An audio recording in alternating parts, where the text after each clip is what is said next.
Hello guys, এবার ছাত্র সমাজ থেকেও দল গঠন করা হবে, এই নিয়ে জানালেন সমন্বয়কারীরা। তো কি বললেন চলুন সেটা দেখে আসি। এই ছাত্র নাগরিক যদি চায় যে আমাদের মধ্য থেকে রাজনৈতিক পলিটিক্যাল অ্যাপ্রোচের মধ্য দিয়ে রাষ্ট্র পুনর্গঠন সম্ভব, পলিটিক্যাল অ্যাপ্রোচের মধ্য দিয়ে রাষ্ট্র সংস্কার করতে হবে, তাদের যদি দাবি থাকে সেক্ষেত্রে সেটি নিয়ে আমরা পরবর্তীতে ছাত্র নাগরিকের মতামতের ভিত্তিতে আমরা ইতিবাচক সিদ্ধান্ত নেব।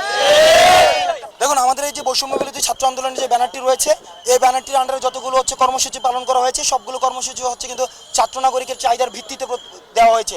আমরা দেখেছি আমাদের যে বাংলা ব্লকেট কার্যক্রম, শাটডাউন কার্যক্রম, আমরা দেখেছি যে রিমেম্বারিং দ্য হিরোজ কার্যক্রম, মার্চ ফর জাস্টিস কার্যক্রম, যত ধরনের কার্যক্রম, পরবর্তীতে আমাদের 1 পয়েন্ট মুভমেন্ট, স্বৈরাচার পতনের যে আন্দোলন, সেটি কিন্তু দেখা গিয়েছে কি লং মার্চ যেটি ছিল 5ই অগাস্ট, এই লং মার্চ এগুলি কিন্তু ছাত্রদের, নাগরিকদের, সমাজের সব ক্লাসের মানুষের চাহিদার ভিত্তিতে কিন্তু দেওয়া হয়েছিল।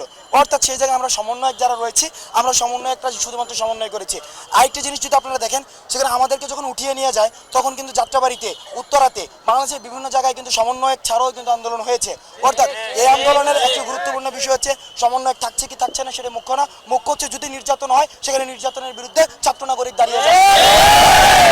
এই ছাত্র নাগরিক যদি চায় যে আমাদের মধ্য থেকে রাজনৈতিক পলিটিক্যাল অ্যাপ্রোচের মধ্য দিয়ে রাষ্ট্র পুনর্গঠন সম্ভব, পলিটিক্যাল অ্যাপ্রোচের মধ্য দিয়ে রাষ্ট্র সংস্কার করতে হবে, তাদের যদি দাবি থাকে সেক্ষেত্রে সেটি নিয়ে আমরা পরবর্তীতে ছাত্র নাগরিকের মতামতের ভিত্তিতে আমরা ইতিবাচক সিদ্ধান্ত নেব।